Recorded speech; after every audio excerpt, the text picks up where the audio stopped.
नमस्कार, आप देख रहे हैं टॉप एजेंडा। मैं हूं आपके साथ उन्नति भटनागर। बुलेटिन का आगाज बड़ी और महत्वपूर्ण खबर के साथ। उपचुनाव के लिए भारतीय जनता पार्टी पूरी तरीके से तैयार है।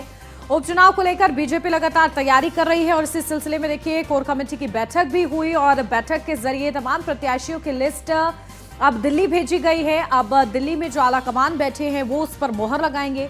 रविवार को कोर कमेटी की बैठक में कई नामों पर मंथन हुआ है। तो रामपुर, मैनपुरी, खतौली सीट को लेकर नामों पर चर्चा हुई है कि कौन से प्रत्याशी एकदम सटीक बैठेंगे। जातिगत समीकरण को अगर साधने का भी प्रयास किया जाए तो, और उसके बाद मंथन के बाद देखिए लिस्ट जो है फाइनल करके लगभग अब दिल्ली भेजी गई है, जिसमें आला कमान जो है, जो केंद्रीय नेतृत्व है, वो अब उस पर मोहर लगाएगा कि आखिर ये जो प्रत्याशियों की लिस्ट है वो पूरी तरीके से सटीक है या नहीं। इसको लेकर अब मोहर का इंतजार किया जा रहा है। लेकिन मैनपुरी, रामपुर और खतौली में जिस तरीके से उपचुनाव हो रहा है उसको लेकर भारतीय जनता पार्टी लगातार कोई कसर छोड़ना नहीं चाहती है और इसके लिए भारतीय जनता पार्टी कोशिश कर रही है ये तमाम सभी पहलुओं को साधते हुए आगे बढ़ा जाए। और इसके लिए रविवार को देखिए कोर कमेटी की बैठक हुई, जहां रामपुर, मैनपुरी, खतौली सीट को लेकर नामों पर चर्चा भी की गई, जहां उपचुनाव को लेकर बीजेपी की बड़ी तैयारी है और बीजेपी इसके लिए लगातार ग्राउंड जीरो पर भी विचार विमर्श कर रही है। तो वहीं बैठकों का दौर भी लगातार जारी है और देखिए कल ये खास कोर कमेटी की बैठक के जरिए भी मंथन किया गया कि रामपुर पे कौन सा प्रत्याशी सटीक बैठेगा। तो देखिए लोकसभा के जब उपचुनाव हुआ रामपुर में तो उस दौरान बीजेपी ने कमल खिलाया, लेकिन अब बारी विधानसभा चुनाव की है और ऐसे में विधानसभा चुनाव में बीजेपी किस तरीके से अपना परचम लहराती है, कमल खिलाती है, ये देखना होगा। बहुत ही ज्यादा महत्वपूर्ण ये सीटों पर उपचुनाव हो रहा है क्योंकि कहीं ना कहीं मैनपुरी और अगर रामपुर की बात की जाए तो समाजवादी पार्टी का गढ़ कही जाती है दोनों सीटें और बीजेपी की मंशा यही है कि इन दोनों जगहों पर कमल खिलाए। और चलिए सीधा रुख कर लेते हैं, हमारे संवाददाता अश्विनी हमारे साथ जुड़ गए हैं। अश्विनी, देखिए लगातार बीजेपी मंथन कर रही है और अब जो प्रत्याशियों की लिस्ट है वो आला कमान को भेज दी गई है, दिल्ली चली गई है। दिल्ली से जब मोहर लगेगी तो प्रत्याशियों के नाम तो फाइनल हो जाएंगे, लेकिन जो तमाम रणनीति है वो कहीं ना कहीं अब बनाई जा चुकी है ये सभी उपचुनाव के लिए। और अगर बात करूं मैं खतौली पर, क्योंकि बीजेपी का ही कब्जा था, ऐसे में बीजेपी उसे आसानी से जीत सकती है, लेकिन बात है मैनपुरी और रामपुर की, ये दोनों बहुत ही ज्यादा चैलेंजिंग बीजेपी के लिए बनी हुई है। हाँ बिल्कुल, प्रदेश में जो चुनाव होने वाले हैं उसको लेकर के भारतीय जनता पार्टी अब पूरी कमर कर सकती है कि हालांकि 3 सीटों पर चुनाव होना है, 2 विधानसभा सीटें हैं और 1 लोकसभा सीटें और तीनों सीटें भारतीय जनता पार्टी के लिए महत्वपूर्ण है क्योंकि खतौली की सीट जो है भारतीय जनता पार्टी की कब्जे में 2022 में, तो ऐसे में खतौली पर जीतना बेहद जरूरी है। साथ ही साथ जो रामपुर की सीट है और मैनपुरी की, ये वो 2 सीटें हैं जो कहीं ना कहीं अगर भारतीय जनता पार्टी जीतती है तो ये कहा जा सकता है कि एक समाजवादी पार्टी का एक युग समाप्त हो गया, क्योंकि रामपुर की सीट जहां पर आजम खान राजप्रधान लड़ते हैं, दूसरी ओर मैनपुरी की सीट जो समाजवादी पार्टी के लगातार कब्जे में रही है। तमाम कोशिशें की गई भारतीय जनता पार्टी की ओर से, लेकिन यहाँ से जो समाजवादी पार्टी को हटा नहीं पाई भारतीय जनता पार्टी। यहाँ तक मिली 2017 की लहर थी, 2019 की लहर थी, 2022 की लहर थी, लेकिन सबके बावजूद कहीं ना कहीं इन सीटों पर मजबूती के साथ समाजवादी पार्टी चली। इसी तौर पर अब ये सीटें खाली है क्योंकि एक और मुलायम सिंह यादव मृत्यु हो चुकी है, उनकी सीट खाली है। तो कैसे में वहां पर क्या परफॉर्मेंस कर पाएगी समाजवादी पार्टी, महत्वपूर्ण है। कैंडिडेट हालांकि इनकी बहु है तो कहीं ना कहीं चुनाव भारतीय जनता पार्टी के लिए टफ होगा मैनपुरी का। वहीं दूसरी बात करें रामपुर आजम खां का गढ़ है, आजम खां खुद वहां से चुनाव लड़ते आए हैं और कहीं ना कहीं अब उनका कोई उत्तराधिकारी तैयार होगा तो ऐसे में आजम खां पूरी अपनी ताकत लगा देंगे।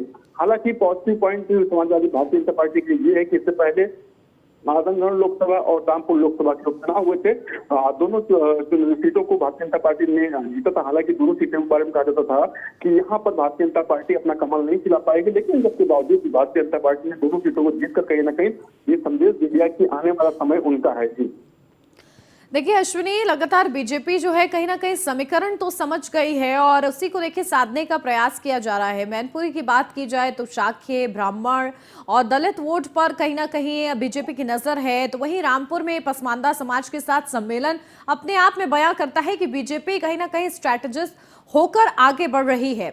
लेकिन अगर मैं वोट परसेंटेज की बात करूं कि किस तरीके से पुराने आंकड़े रहे हैं, तो बीजेपी टक्कर देती आई है और बीजेपी के लिए एक ये चैलेंज के रूप में इसे ले रही है कि कहीं ना कहीं अब बीजेपी को इन दोनों ही जगह पर कमल खिलाना है, खतौली में भी कमल खिलाना है। बिल्कुल, भारतीय जनता पार्टी की बात करें, भारतीय जनता पार्टी चुनाव कोई भी हो, हर चुनाव को कहीं ना कहीं गंभीरता के साथ लेती है, चाहे उपचुनाव हो, चाहे पंचायत चुनाव हो या फिर आम चुनाव हो। निश्चित तौर पर इसी का नतीजा है कहीं ना कहीं भारतीय जनता पार्टी चुनाव दर चुनाव जीत हासिल करती है। हालांकि मैनपुरी की बात आती है, जब रामपुर की बात आती है, तो भारतीय जनता पार्टी को अलग रणनीति तैयार करनी पड़ती है, क्योंकि कहीं ना कहीं भारतीय जनता पार्टी को बखूबी पता है कि ये वो सीटें हैं जो कहीं ना कहीं समाजवादी पार्टी की जहां पर जड़ें मजबूत हैं और इन जड़ों को हिलाना इतना आसान नहीं। हालांकि उसके पास एक उदाहरण भी होता है तत्काल की रामपुर और आजमगढ़ लोकसभा की सीटों को उन्होंने जीता। निश्चित तौर पर कहीं ना कहीं यही वो चीजें हैं जो उनके कार्यकर्ताओं में जोश पैदा करती हैं और कहीं ना कहीं आने वाले समय में जो किस तरह से चुनाव लड़ेंगे इसको लेकर के बाकायदा ये बताया भी जाता है कि इसमें चुनाव लड़ना है। जी बिल्कुल, तो देखिए अब फाइनल लिस्ट का इंतजार किया जा रहा है। अश्विनी, आप बने रहिए हमारे साथ, लौटती हूँ आपके पास। बढ़ते आगे राजधानी लखनऊ की बात करते हैं। राजधानी लखनऊ में डेंगू का कहर लगातार बढ़ता जा रहा है। लखनऊ में 44 नए डेंगू के मरीज मिले हैं, जहां ऐशबाग में 4 और इंदिरा नगर में 4 नए केस सामने आए हैं, तो बीकेटी में 2, चिन्हट में 2 नए डेंगू मरीज मिले हैं। सरोजनी नगर की बात की जाए तो वहां पर भी 2 मरीज मिले हैं, तो वहीं टूड़ियागंज में 4 मरीज मिले हैं, जिसके बाद लगातार प्रशासन जो है, स्वास्थ्य विभाग जो है सतर्क हो गया है, क्योंकि लगातार डेंगू के मामले जो हैं तेजी के साथ बढ़ रहे हैं। और इसके लिए देखिए सीएम योगी आदित्यनाथ ने भी जरूरी दिशा निर्देश दे रखे हैं कि किस तरीके से बेड की व्यवस्था की जाए, घर घर जाकर टेस्टिंग की व्यवस्था रहे। उसके अनुरूप लगातार सीएम योगी आदित्यनाथ निर्देश भी कर रहे हैं कि किसी भी तरीके से स्थिति जो है कंट्रोल में रहे। फिलहाल लगातार डेंगू में कहर देखने को मिल रहा है। अपडेट ले लेते हैं, हमारे संवाददाता अश्विनी बने हुए हैं हमारे साथ। अश्विनी, देखिए लगातार जो डेंगू के मामले हैं वो तेजी के साथ बढ़ रहे हैं और चिंता का विषय बने हुए हैं, जो तमाम निर्देश सीएम योगी आदित्यनाथ की तरफ से भी दिए गए हैं। फिलहाल स्वास्थ्य विभाग कितना ज्यादा अलर्ट ग्राउंड जीरो पर बना हुआ है? बिल्कुल, मुख्यमंत्री योगी आदित्यनाथ डेंगू को लेकर के बाकायदा जो स्वास्थ्य विभाग के अधिकारी हैं उनको साफ तौर पर निर्देश दिया है कि जो व्यवस्थाएं हैं उनको बेहतर किया जाए, क्योंकि लगातार देखा जा रहा है कि डेंगू का प्रकोप बढ़ता जा रहा है, कहीं ना कहीं इसके शिकार लोग हो रहे हैं, लोगों की मौतें भी हो रही है। तो ऐसे में मुख्यमंत्री ने कल साफ तौर पर निर्देश दिया है कि डॉक्टर हैं वो जो पेशेंट्स आते हैं बाकायदा उनका ट्रीटमेंट बेहतर ढंग से करें। साथ ही साथ तमाम अन्य विभाग, जहाँ नगर विकास विभाग या फिर नगर निगम है, उनको भी साफ तौर पर कहा गया है कि जो छिड़काव होता है दवाओं का वो समय पर ऐसा किया जाए, साथ ही साथ फॉगिंग के काम किया जाए, इसके अलावा भी साफ सफाई की व्यवस्था की जाए, साथ ही साथ लोगों को जागरूक भी किया जाए कि लोग जो है अपने आसपास साफ सफाई रखें। निश्चित तौर पर इसको लेकर के बाकायदा मुख्यमंत्री तक निर्देश दिया है कि डेंगू पर वार करना है और डेंगू कहीं ना कहीं खत्म करना है। इसके तौर पर इसको लेकर के मुख्यमंत्री ने कल एक हाईलेवल बैठक भी की थी। बैठक के माध्यम से तमाम जो अधिकारी थे जुड़े थे।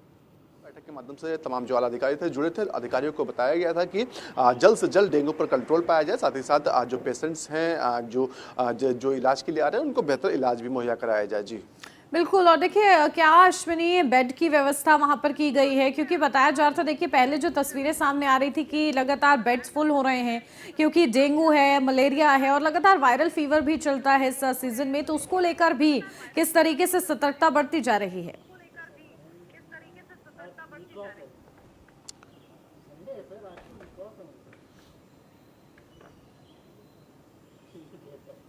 अश्विनी, मेरी आवाज मिल पा रही है आपको?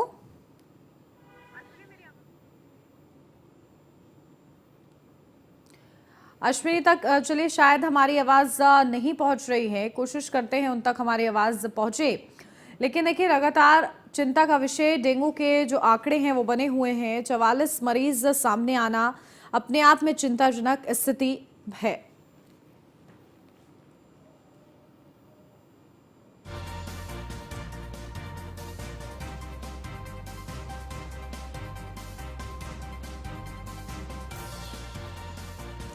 तो देखिए लखनऊ में लगातार डेंगू का कहर जो है वो जारी है। लखनऊ में 44 नए डेंगू के मरीज मिले हैं,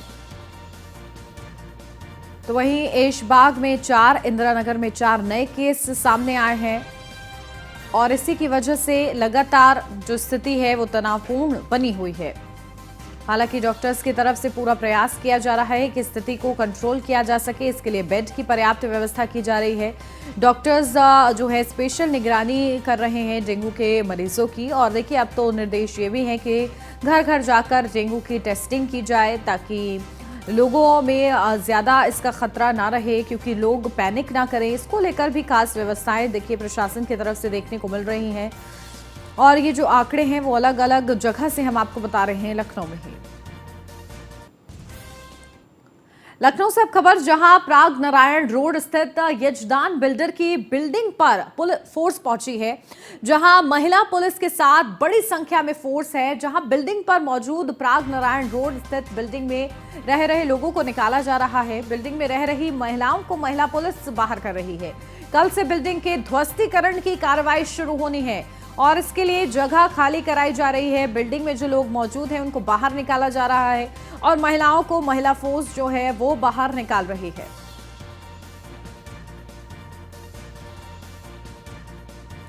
अपडेट देते हैं, हमारे संवाददाता अश्विनी द्विवेदी हमारे साथ जुड़ गए हैं। अश्विनी, क्या जानकारी मिल रही है? देखिए बिल्डिंग को कल खाली करना है, लेकिन उससे पहले लगातार लोगों को बाहर निकाला जा रहा है। पहले से नोटिस दिया गया होगा, तो क्या लोगों ने उसको खाली नहीं किया है? बिल्कुल, आपको बता दें पूरा मामला ये है कि याजदान बिल्डर्स है जिसने नजूल की ज़मीन पर यानी कि सरकारी ज़मीन पर अवैध रूप से बिल्डिंग तैयार की थी। निश्चित तौर पर उसके बाद उसने कई लोगों को बिल्डिंग बेच भी दी, जिसके बाद मामले का खुलासा होता है और कार्रवाइयों का दौर शुरू होता है। जो एलडीए विभाग होता है बिल्डिंग को सीज करता है और उसके बाद नोटिस दिया जाता है कि जल्द से जल्द इस बिल्डिंग को गिरा दिया जाएगा। लमसम 5 से 6 माले की बिल्डिंग है जिसमें तमाम लोगों ने पहले खरीद लिया, इसमें फ्लैट्स खरीदे हैं। लेकिन सबसे बड़ा सवाल यह है कि जिन्होंने फ्लैट खरीदे उनकी गलती क्या थी। एलडीए विभाग के अधिकारियों की मिली भगत के चलते कहीं ना कहीं 5 से 6 मंजिल की बिल्डिंग बनकर तैयार हो जाती है, उसके फ्लैट भी बिक जाते हैं और जब लोग रहने के लिए आते हैं तब उनको पता चलता है कि ये तो सरकारी जमीन पर बनी थी, ये कहीं ना कहीं अब गिरेगी। निश्चित तौर पर लोग परेशान है क्योंकि उनका करोड़ों लाखों रुपए उसमें लगा हुआ है। किसी ने 1 फ्लैट खरीदा तो किसी ने 2 फ्लैट खरीदा। निश्चित तौर पर आज के दिन उस पर कार्रवाई होनी है, उसको गिराने का काम होना है। तो ऐसे में कहीं ना कहीं जो लोग हैं वो जिन्होंने उसको खरीदा, बिल्डर से खरीदी थी बिल्डिंगें, फ्लैट्स खरीदे थे, वो लोग कल रहने पहुंच गए थे वहां पर। हालांकि पुलिस ने उनको हटा दिया और कहा कि ये पुलिस कस्टडी में है और आप लोग यहाँ नहीं रह सकते। लेकिन सबसे बड़ा सवाल है कि एलडीए के विभाग के अधिकारियों पर कार्रवाई क्यों नहीं हो रही, क्योंकि उनके संरक्षण में ही इस तरह की बिल्डिंगें बनती है और लोगों को, जो आम जनता है, जो खून पसीने की मेहनत कमाई थी वो डूब गई कहीं ना कहीं, जिसमें एलडीए के अधिकारी भी शामिल कहीं ना कहीं थे। क्योंकि कहीं किसी क्षेत्र में अगर कोई बिल्डिंग बनती है तो बिना एलडीए के अधिकारियों की मिली भगत की अवैध रूप से नहीं तैयार हो पाती। तो ऐसे में सबसे बड़ा सवाल है कि एलडीए के किन अधिकारियों को अब तक सस्पेंड किया गया,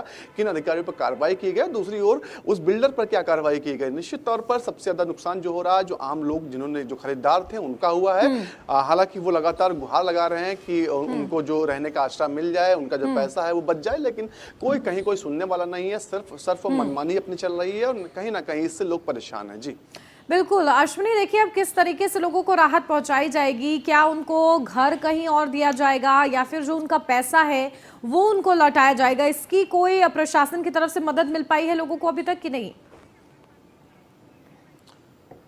बिल्कुल, इस पर कोई बात करने को तैयार नहीं, ना जिला प्रशासन बात करने को तैयार, ना जिम्मेदार अधिकारी बात करने को तैयार है, ना बिल्डर मिलने को तैयार है। तो सबसे ज्यादा परेशानी तो उन लोगों को हो रही है कि उनका पैसा डूब रहा है। तो कोई बताए तो कि पैसा उनका मिलेगा कि नहीं मिलेगा। निश्चित तौर पर इसको लेकर के लोग चिंतित हैं जिन्होंने वहाँ फ्लैट खरीदे थे और इन्हीं चिंता के चलते कल वो वहाँ रहने के लिए पहुंचे थे कि शायद वो जब मौजूद रहेंगे तो बिल्डिंग ना गिराई जाए। लेकिन कहीं ना कहीं जो एलडीए विभाग है उसकी क्रूरता का शिकार ये लोग हो गए हैं, कहीं ना कहीं उनके भ्रष्टाचार का शिकार हो गए, क्योंकि भ्रष्टाचार एलडीए विभाग के अधिकारियों ने किया और उसका नुकसान आम लोगों को हो रहा है। जी बिल्कुल, चलिए बहुत शुक्रिया अश्विनी, आप नजर बना के रखिएगा आपका।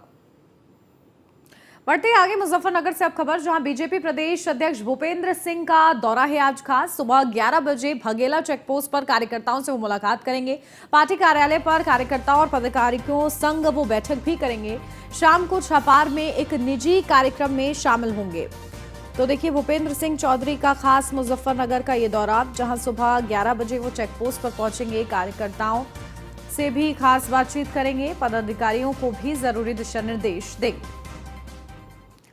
लखनऊ से अब अपडेट, जहां निकाय चुनाव को लेकर कांग्रेस मुख्यालय में बैठक है आज, जहां पूर्व मंत्री नकुल दुबे निकाय चुनाव को लेकर बैठक करेंगे। कांग्रेस जनों एवं कार्यकर्ताओं के साथ संगठनात्मक चर्चा करेंगे।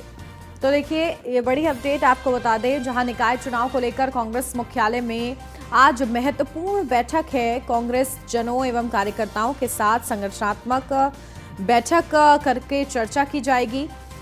और अब कांग्रेस भी कहीं ना कहीं निकाय चुनाव को लेकर सजग नजर आ रही है, सक्रिय नजर आ रही है, और इसके लिए कांग्रेस की तरफ से भी अहम बैठक। सोनभद्र से अब खबर, जहां सीएम योगी और राज्यपाल के संभावित दौरे को लेकर प्रशासन अलर्ट हो गया है। सीएम के कार्यक्रम की तैयारियों में जिला प्रशासन जुटा हुआ है।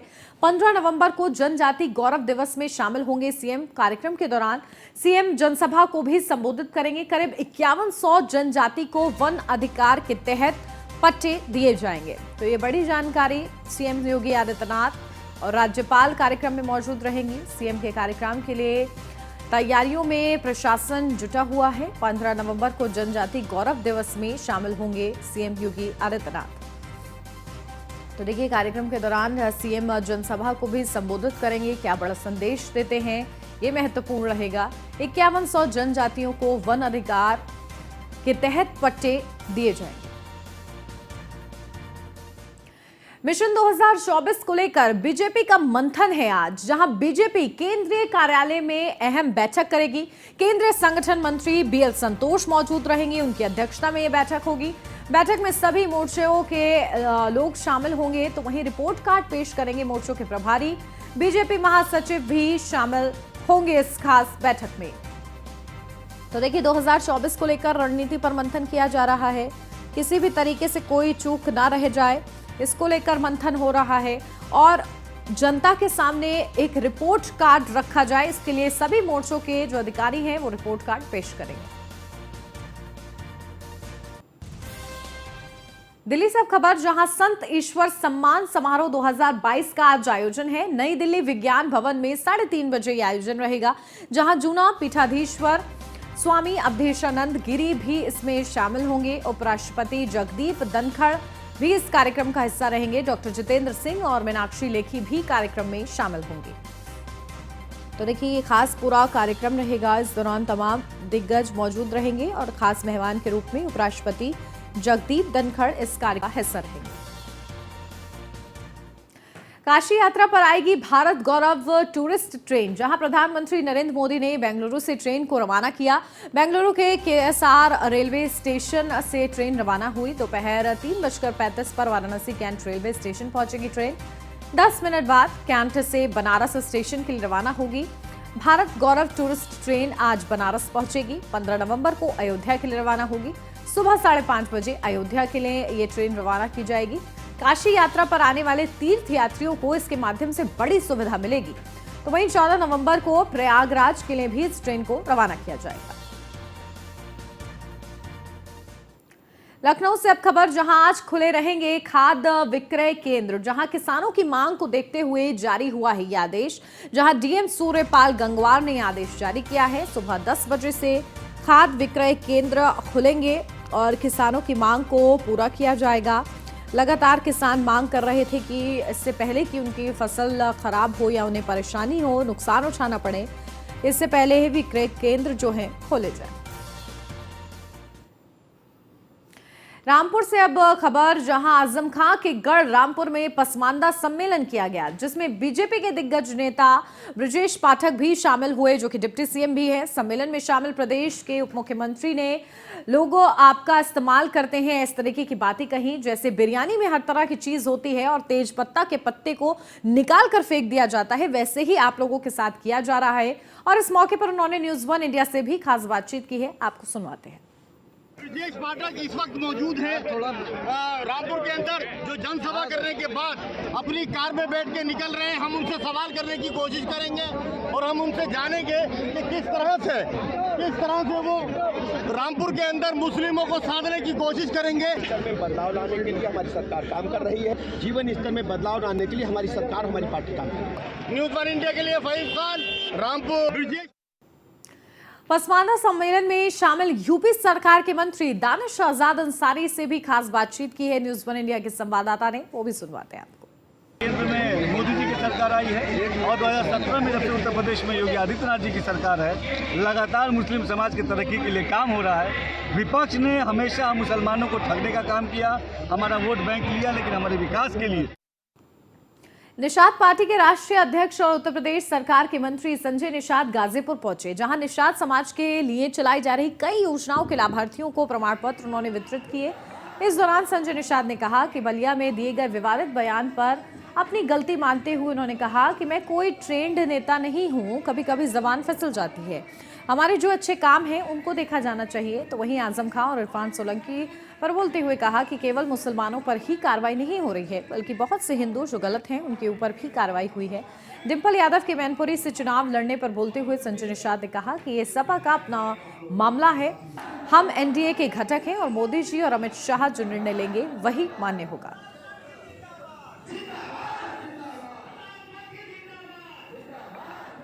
और नीति मतलब होती पॉलिसी, और पॉलिसी हमेशा छुपी रहती है। समय आएगा जब भारतीय जनता पार्टी घटक होगा, हमें भी इन्वॉल्व किया जाएगा, निश्चित रूप से कुछ न कुछ जरूर सलाह देंगे। देखिए, बड़ी पार्टी है, बड़ा दिल है, वो क्या करते हैं क्या नहीं करते हैं, और निश्चित रूप से हम लोग जो भी निर्णय आज के दिन में एनडीए ले रही, आप देखे होंगे 2014 से लगातार 2014, 2015, 2017, 2019, 2022, अगर विपक्ष किस तरीके से बिखरता जा रहा है और किस तरीके से हम लोग सभी जाति सभी धर्म के लिए काम कर रहे हैं और नीतियों पर काम कर रहे हैं। जो जो हम वादा करते, धारा 370 हो, राम मंदिर हो, चाहे जो भी किसान का पहले होता था कि 100 रुपया भेजते, 15।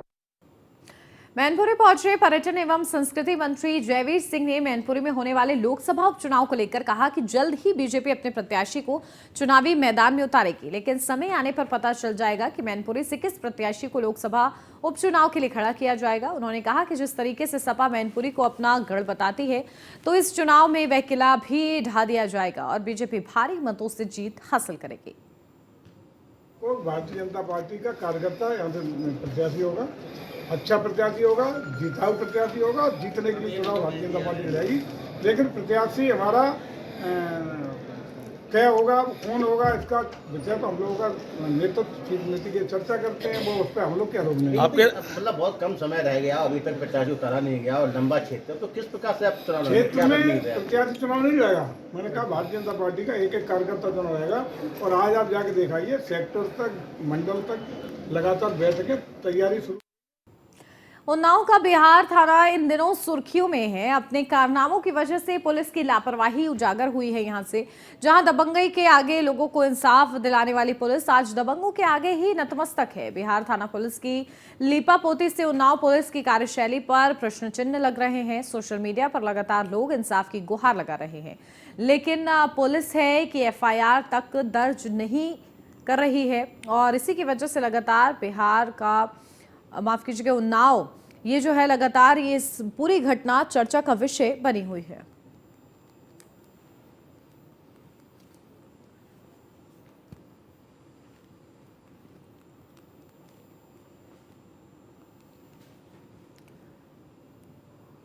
जालौन के उरई थाना कोतवाली पुलिस, एसओजी और सर्विलांस सेल की संयुक्त टीम की ओर से चोरी की बड़ी वारदात का खुलासा करते हुए 6 छात्रों को गिरफ्तार किया गया है। पुलिस ने सभी आरोपियों को मुठभेड़ में गिरफ्तार किया है। आरोपियों के कब्जे से करीब 40 लाख रुपए की ज्वेलरी भी बरामद की गई है। जालौन के पुलिस अधीक्षक रवि कुमार ने इस पूरे मामले का खुलासा किया है। देखिए, ये थाना उरई कोतवाली क्षेत्र का मामला है। ये 9 और 10 की रात्रि में ये घटना हुई थी, जिसमें एक डॉक्टर साहब हैं, डॉक्टर गुप्ता, उनके घर में चोरी की घटना हुई थी और थाना उरई और एसओजी और सर्विलांस की टीम ने काफ़ी अच्छा गुडवर्क किया है। 48 घंटे के अंदर में घटना का खुलासा सफलता के साथ करते हुए कुल 6 अभियुक्तों की पुलिस मुठभेड़ में गिरफ्तारी की गई है, जिसमें इनके पास से 100% बरामद। देखिए, ये थाना उरई कोतवाली क्षेत्र का मामला है। ये 9 और 10 की रात्रि में ये घटना हुई थी, जिसमें एक डॉक्टर साहब हैं, डॉक्टर गुप्ता, उनके घर में चोरी की घटना हुई थी और थाना उरई और एसओजी और सर्विलांस की टीम ने काफ़ी अच्छा गुडवर्क। और इसी के साथ इस बुलेटिन में मेरे साथ फिलहाल बस इतना ही। खबरों का सिलसिला आगे भी जारी है, आप बने रहिए न्यूज़ 1 इंडिया के साथ।